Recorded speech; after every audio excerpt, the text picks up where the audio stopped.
এসে গেলাম আমরা সেই সুবিখ্যাত সিলেটেও কদমতলা বাস টার্মিনাল। কত বিশাল দেখতে পাচ্ছেন, কত গাড়ি এখানে স্ট্যান্ড করা রয়েছে। আকাশে কি সুন্দর সাদা কালো মেঘ, পেঁজাতলোর মতো আবার কালো ভেসে যাচ্ছে। আর আমরা যাচ্ছি এই যে টার্মিনালকে পাশ কাটিয়ে আমরা মসজিদের সন্ধানে আমরা ফজরের নামাজ আদায় করব।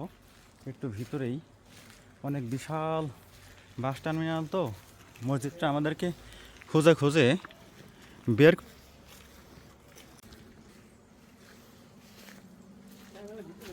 টার্মিনালের ভিতরে মসজিদ কোন দিকে? ও ওইটার ভিতরে,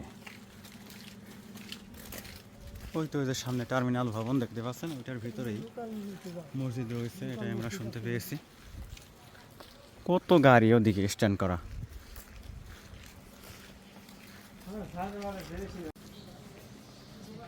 টার্মিনাল ভবনটা এত বিশাল, আমাদেরকে খুঁজে খুঁজে সামনে যেতে হচ্ছে। কোথায় সেই টার্মিনাল ভবনের ভিতরে মসজিদ এখনও খুঁজে পেলাম না আমরা। শুধু কক্ষের পর কক্ষ দেখতে পাচ্ছি, পাখিরা কিচিরমিচির করে ডাকছে।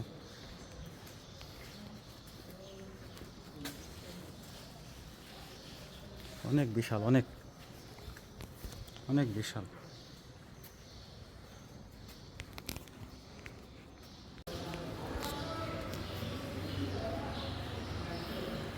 কত বিশাল রে বাবা! ওই যে আমাদের লোকজন সামনে গেছে, অনেক সামনে আমাদের লোকজন।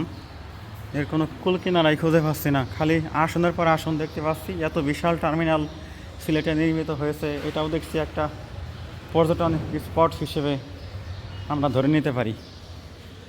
ওই যে আমার ভাইরা কোথায় চলে গেল মসজিদের খোঁজে।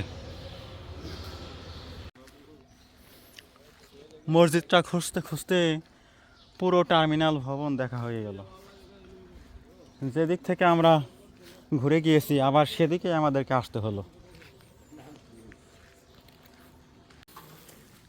খুঁজতে খুঁজতে অবশেষে অবশ্য মসজিদটার সন্ধান পাওয়া গেল। কেন্দ্রীয় বাস টার্মিনাল জামে মসজিদ, এই তো দেখতে পাচ্ছেন আপনারা। আর এখানেই আমাদের এই সময়কার মতো শান্তির নিবাস। আমরা নামাজ পড়ব, এখানে রেস্ট নেব, তারপরে আমরা ভেন্যু নির্বাচন করে সেখানে যাব। ভোরের আলো ফুটে উঠেছে, ফজরের নামাজের সময় আর অল্প কিছু বাকি আছে। আমরা নামাজটা পড়ে নেব, তারপরে আপনাদের সাথে আবার কথা হবে।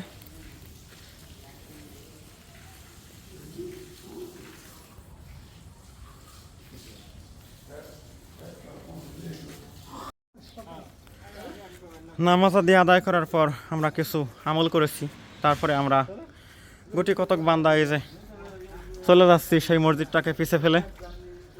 আমরা এখন এই শহরেই হযরত শাহজালাল রহমতুল্লাহ আলাইহি সাহেবের মাজার শরীফ জিয়ারত করার একটু নিয়ত করেছি। অতঃপর আমরা নিয়ত করেছি হযরত শাহপরান রহমতুল্লাহ আলাইহি সাহেবের মাজার শরীফও জিয়ারত করার। তারপরে আমরা বুরহানুদ্দিন সাহেবের মাজার শরীফ জিয়ারত করার ইরাদাও করেছি। আর আমরা এই 6 জন ব্যক্তি এইভাবে এই সিলেট ভ্রমণ করব। আর সিলেটে আমরা এই শাহপরান রহমতুল্লাহ আলাইহি, শাহজালাল রহমতুল্লাহ আলাইহি, বুরহানুদ্দিন সাহেবের মাজার জিয়ারত এবং শহরটাকে দেখার পর আমরা এই শহর থেকে বেরিয়ে চলে যাব সেই গোলাপগঞ্জে আনারস বাগান এবং কৈলাস টিলা দেখার জন্য। তো দর্শক, আপনারা আমাদের সাথে থাকবেন তো? আমাদের সাথে থাকলে আমি আমাদের এই ভ্রমণের অভিজ্ঞতাগুলো আপনাদের কাছে শেয়ার করার সুযোগ পাবো। আর চ্যানেল সাবস্ক্রাইব সহ লাইক কমেন্ট এগুলো কিন্তু করবেনই, এই অনুরোধ আপনাদের কাছে আমি করছি মোহাম্মদ রফিকুল ইসলাম চ্যানেলের পক্ষ থেকে।